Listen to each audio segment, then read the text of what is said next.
Bon, donc vous le savez, François Bayrou ne sera sans doute plus Premier ministre dans quelques jours. Chronique d'une fin annoncée, les mêmes causes produisent les mêmes effets. Et maintenant, que va-t-il se passer? Je voudrais qu'on écoute peut-être immédiatement Gérald Darmanin, qui était au 4V il y a quelques instants, parce qu'il s'est prononcé sur l'avenir et cet avenir nous intéresse. Gérald Darmanin.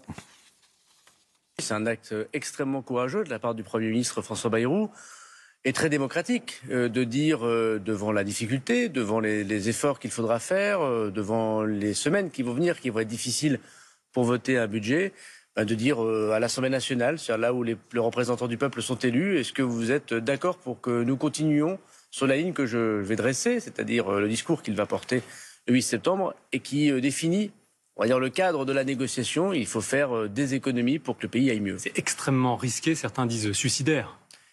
Mais ce qui est suicidaire, c'est de ne pas avoir de budget pour notre pays. Ce qui est suicidaire, c'est de ne pas avoir de gouvernement pour notre pays. Bah écoutez, c'est la dissolution voulue par Emmanuel Macron qui a plongé le pays effectivement dans cet état. Jean-Luc Mélenchon était sur France Inter ce matin, il était chez lui, donc on peut l'écouter. Il est dans son rôle, il veut dramatiser la situation pour en quelque sorte gouverner par la peur, ce qui est un grand classique de ce genre de situation. Mais il faut lui reconnaître deux choses. La première, c'est que sa réponse me paraît digne. Je veux dire, enfin, on revient à des mœurs républicaines. Il y a un doute sur la solidarité politique dont il peut disposer, se dit-il, et il demande son avis à l'Assemblée. Je vous signale que ce sera la première fois depuis 5 ans et depuis 4 gouvernements. Donc la France était entrée dans une zone de grande fluidité où le président de la République décide que les élections ne le concernent pas, le résultat, et tous les premiers ministres arrivent et personne ne demande la confiance. Donc il va nous permettre d'exprimer que non, nous n'avons pas confiance. Jean-Luc Mélenchon, ce matin sur France Inter. Décryptage de cette annonce de François Bayrou. Thomas Bonnet, certains disent suicide, tactique. Il part en contrôlant son destin. Je pense que c'était l'idée. C'est-à-dire que plutôt de subir les événements et de voir les oppositions le censurer à l'automne, ce qui serait arrivé de manière inévitable, il choisit de partir de lui-même. Moi, je suis un peu sceptique sur ceux qui parlent de courage. Je ne crois pas qu'on soit dans le ressort du courage politique. François Bayrou savait ses jours comptés à Matignon. Simplement, il décide de précipiter les choses. Il devance les oppositions. On ne parle plus du tout du 10 septembre. Maintenant, on parle du 8 septembre. Donc voilà, il a totalement effacé cette date. Maintenant, la question, et vous l'avez dit dans l'introduction, c'est quelle réaction d'Emmanuel Macron derrière. Je ne vois que la dissolution pour la fameuse clarification qu'on nous vend maintenant depuis des mois. Mais le président de la République avait dit qu'il ne dissoudrait pas. Il a dit beaucoup de choses, le président de la République, et il a fait d'autres choses. Bon, Gérard Carrérou, la nuit porte parfois conseil. On était hier soir sur Europe 1 entre 16h et 18h et on répondait à chaud à ce qui s'était passé. Est-ce qu'avec les quelques heures, vous avez une analyse différente? Je crains malheureusement que nous entrions dans une nouvelle phase qui va durer 6 mois, 1 an, un peu plus peut-être, c'est-à-dire une phase où rien ne sera résolu. Monsieur Bayrou a été cuit, il est parti, et on aura monsieur... Vous ne croyez pas à la dissolution? Ou alors le président de la République ne sait plus ce qu'il dit. Il a dit, si je me trompe... Il l'a dit il y a quelques jours. Il y a quelques jours, non, cette fois-ci...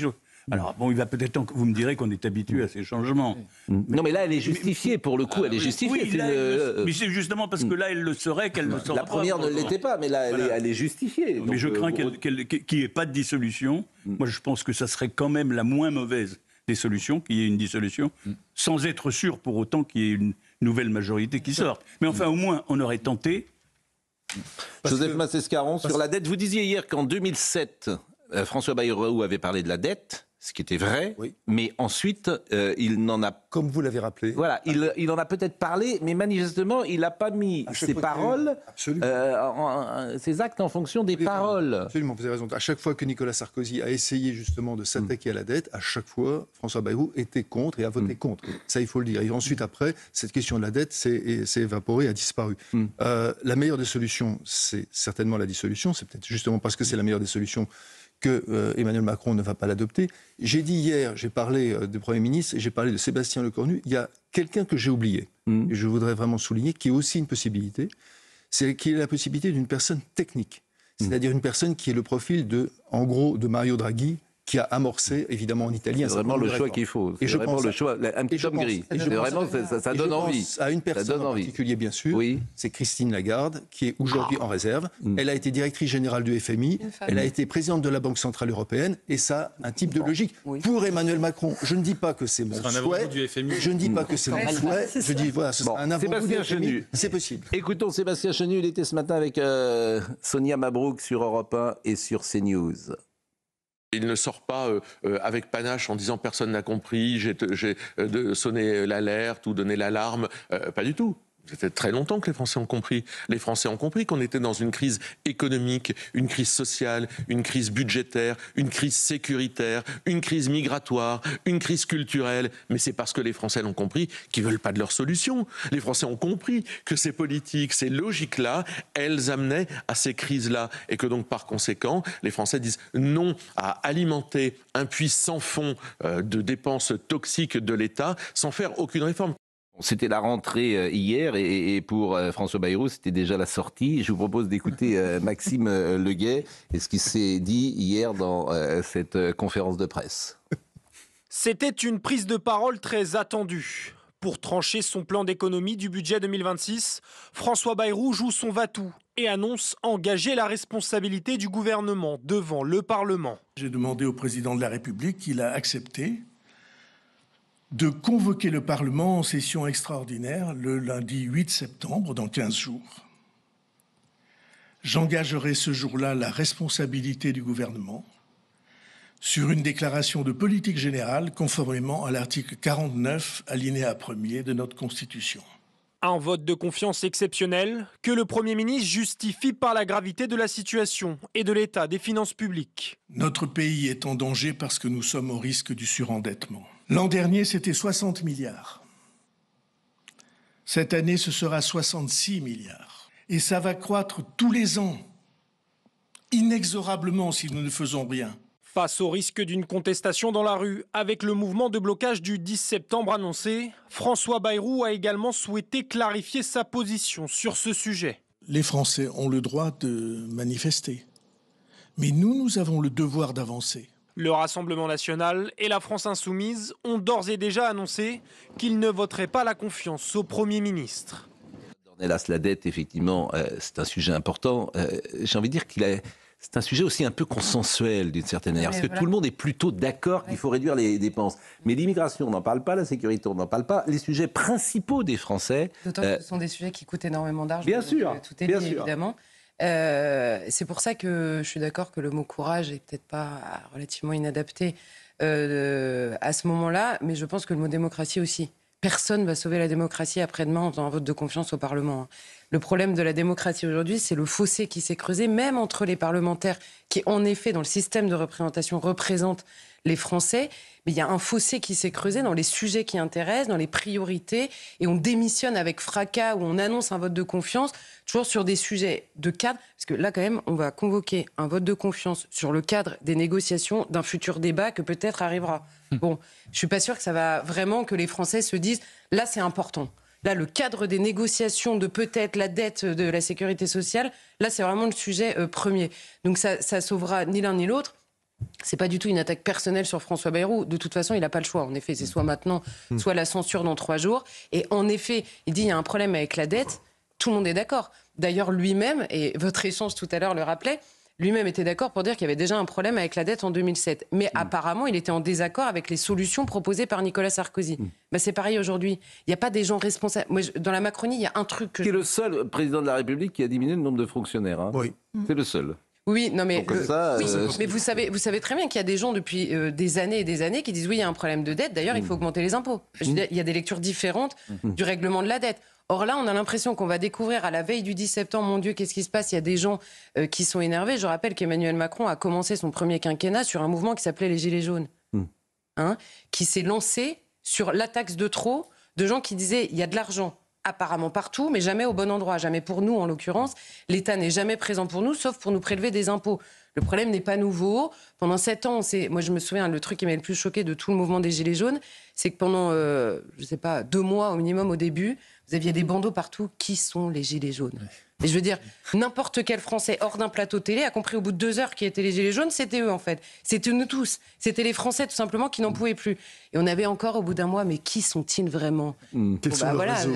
Au bout de 7 ans, on a l'impression que la question se pose de la même manière. Donc évidemment, en effet, François Bayrou a raison, il faut avancer, mais on a du mal. Bon, le blocage, je lis un commentaire que je vous livre à l'instant. Le départ de François Bayrou sous les huées semble cacher le fait que la situation économique et budgétaire de la France devient plus catastrophique avec chaque jour qui passe.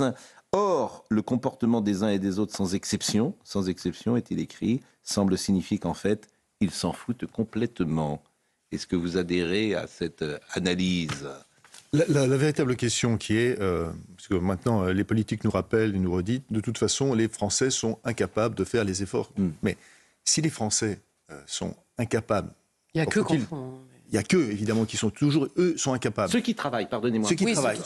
Ceux qui travaillent, c'est pas la même chose. Parce que ceux qui travaillent, c'est comme les jours fériés. Ça concerne ceux qui travaillent. Ceux qui travaillent. En fait, il ne faut pas qu'on travaille plus. Il ne faut pas qu'on travaille plus longtemps. Il faut qu'on travaille, qu'on soit plus nombreux.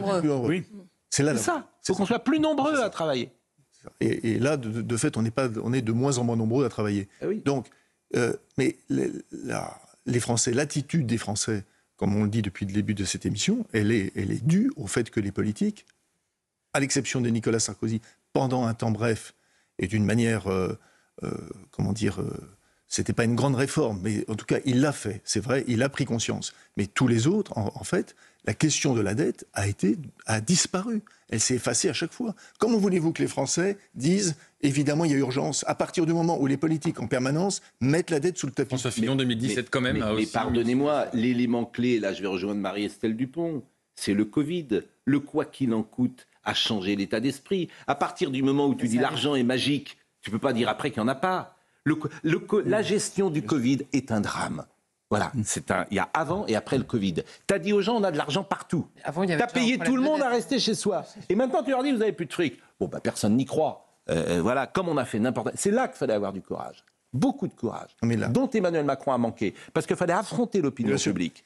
Et il fallait affronter l'opinion publique en disant, certains vont travailler et les fragiles vont rester chez eux.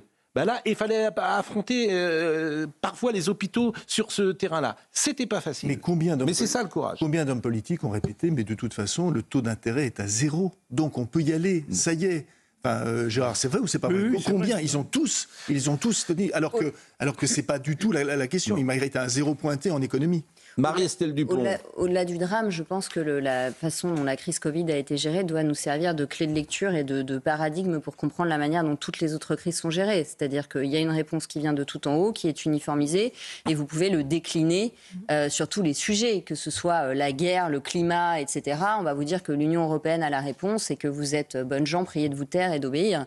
Et cette infantilisation, je pense qu'elle a été mise en place avec le Covid et que c'était quasiment un entraînement et la suite nous montre sur les autres crises qu'on utilise les mêmes moyens et les mêmes leviers. Moi, je suis d'accord avec vous, d'autant qu'ils ont compris ce jour-là que les Français ne bougent pas. Et puis, donc, ils avauvent. Le niveau de résignation, d'acceptabilité, oui, effectivement. Et puis, je pense aussi que le 8 septembre, c'est 2 jours avant le 10, et que la diversion est quand même belle au moment où le pays risque d'être bloqué. Oui, mais alors, le blocage. Ce qui me frappe dans ce sens-là, c'est que... Joseph Massescaron. Ce que dit Marie-Estelle Dupont, c'est que, en fait, c'est à partir du moment du Covid où Emmanuel Macron a enfilé un treillis et a déclaré la guerre. Donc la guerre. Et ce mot guerre a été toujours dans le vocabulaire présidentiel. Il a fait la guerre sur tout. La guerre sur l'école, la guerre sur tout. La guerre sur la puberté des cigales au Portugal, la guerre sur tout, sauf sur la dette. Vous savez pourquoi, Joseph ? Parce que quand le bien commun n'existe plus dans la tête de ceux qui dirigent, il faut se trouver un ennemi commun. Donc on passe de fédérer le pays autour de quelque chose de positif à une logique paranoïaque, on se trouve des ennemis. Alors c'est le Covid, c'est le climat, c'est ceci, c'est cela. J'aime bien l'expression logique paranoïaque parce que c'est exactement ce qui... Un mot sur le blocage, puisque François Bayrou a parlé du... Alors le blocage, il tombe un peu à l'eau, me semble-t-il, le 10 septembre, Thomas Bonnet. Il n'y aura plus de Premier ministre, vraisemblablement, plus de gouvernement. Il y aura forcément des gens dans la rue, parce que les syndicats et l'extrême gauche, on peut compter sur eux pour aller dans la rue. Mais est-ce qu'il y aura un mouvement d'ampleur? J'en suis pas sûr. Écoutons François Bayrou sur le 10 septembre, c'était hier. Ces derniers jours, sur ce débat, s'est greffé un mouvement de contestation radicale dont LFI et M. Mélenchon ont maintenant pris la tête, qui visent, selon leurs propres termes, à bloquer tout et à la grève générale. Il y a quelques années, M. Mélenchon avait défini sa stratégie. Pour obtenir à terme la révolution, il fallait tout conflictualiser, entre guillemets. Conflictualiser, c'est de faire de tous les sujets une guerre, un affrontement, parce que le conflit systématique mène au désordre et que le désordre abat la société. Il a revendiqué cette semaine devant ses troupes cette phrase qui a été rapportée « Nous sommes des spécialistes dans l'organisation du bordel ». Sans jamais s'interroger sur le mal que va faire aux entreprises et aux familles cette organisation du désordre qu'il revendique au pluriel pour le 10 septembre. Bon. Charlotte Dornelas, je vois réagir. Mais oui, parce que les chefs d'entreprise, quand vous leur parlez, c'est un système, des normes qui sont mises en place. En fait, la contestation... Alors, j'ai bien compris la stratégie. Jean-Luc Mélenchon a parlé. Donc, toutes les colères en France, c'est Jean-Luc Mélenchon. Et Jean-Luc Mélenchon est très méchant. On connaît ça avec d'autres gens, là, cette fois-ci. C'est bien rodé. Si François Bayrou croit que toutes les colères en France aujourd'hui peuvent se résumer à celles de Jean-Luc Mélenchon, ils vont avoir encore des surprises dans les années à venir, lui et ses amis. Par ailleurs, les leçons de responsabilité d'un homme dont on a eu le détail de la crise de nerfs pour devenir Premier ministre au moment le pire, parce qu'il voulait que ce soit lui et pas l'autre, et en fait, il a été voir, il a fait du chantage. Merci bien. Et enfin, la colère du 10 septembre. En effet, Jean-Luc Mélenchon, la France Insoumise, veulent le rattraper. Ça nous rappelle, là encore une fois, le moment des Gilets jaunes. Il y a des colères aujourd'hui qui sont différentes. Bien sûr, celles portées, drainées et qui ressemblent à celles portées par Jean-Luc Mélenchon existent. Mais il y en a de multiples. Et il y en a de multiples qui ne sont pas sur la question de savoir est-ce qu'il faut être responsable ou pas. C'est de savoir est-ce que nous sommes d'accord ou pas pour savoir quelles sont les dépenses illégitimes aujourd'hui. C'est ça le vrai débat, c'est pas est-ce qu'il y a des gens responsables ou pas qui veulent dépenser plus d'argent. Il y a beaucoup de gens en France qui vous disent on ne comprend pas l'utilisation de l'argent par l'État. Est-ce que c'est... Et ce débat-là n'existe pas. Vous êtes responsable ou pas? Alors là, c'est 100% en effet le moment du Covid. Je suis d'accord avec vous. Et on peut dire, excusez-nous, mais depuis le début du macronisme, à chaque débat qui est posé, enfin qui n'est pas posé plus exactement, on a envie de leur dire mais nous avons également un cerveau, on vous remercie.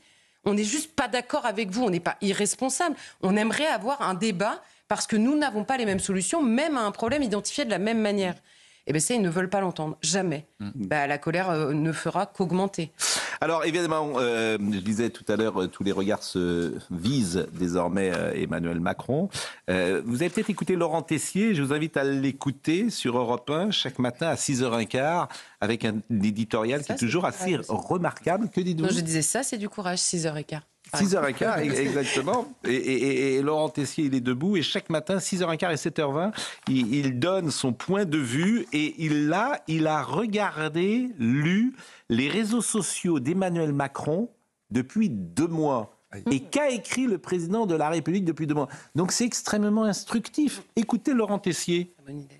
J'ai regardé ces réseaux sociaux depuis le 1er juillet, Dimitri. 157 publications sur X, 44 publications sur Instagram. Le 1er juillet, nous pouvions lire les bons conseils dans les périodes de forte chaleur. Mouillez-vous le corps. Le 4 juillet, une scène où chacun pourrait nager. On l'a fait. Ou encore le 17 juillet, sa présence sur le Tour de France. Alors sur d'autres sujets comme l'insécurité et l'antisémitisme qui touchent la France, vous en parliez hier. Qu'est-ce qu'il dit le président? Alors, des messages qui se comptent sur les doigts d'une main. C'est le service minimum 4 tout l'été. Le 5 juillet, soutien à nos forces de l'ordre sur le chantier de l'A69 face à des manifestants violents. Le 6 août, message pour le maire de Villeneuve-de-Marcq et son fils violemment agressés. Le 16 juillet, nous luttons toujours contre le poison de l'antisémitisme.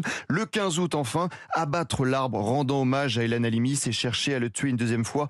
Il n'en sera rien. 4 messages cet été. Et quels sont les sujets où Emmanuel Macron s'exprime le plus? Alors, l'international, la guerre en Ukraine, Gaza, avec notamment le 24 juillet ce message « J'ai décidé que la la France reconnaîtra l'État de Palestine. Des photos, des échanges aussi avec les dirigeants de la Suisse, la Malaisie, le Royaume-Uni, le Koweït, l'Arménie, l'Autriche, l'Allemagne, l'Égypte et j'en passe. Alors oui, il est dans son rôle. Oui, nous reprochons à chaque fois aux différents présidents de la République de ne pas suffisamment s'occuper du pays. Mais aujourd'hui, Emmanuel Macron est responsable de la situation politique dans laquelle nous sommes. C'est lui qui a pris cette mesure, je le rappelle, le dimanche 9 juin 2024. Une fièvre qui s'est emparée ces dernières années du débat public et parlementaire dans notre pays. Un désordre auquel je n'entends rien céder. C'est pourquoi je dissous donc ce soir l'Assemblée nationale. C'est la faute originelle, bien évidemment.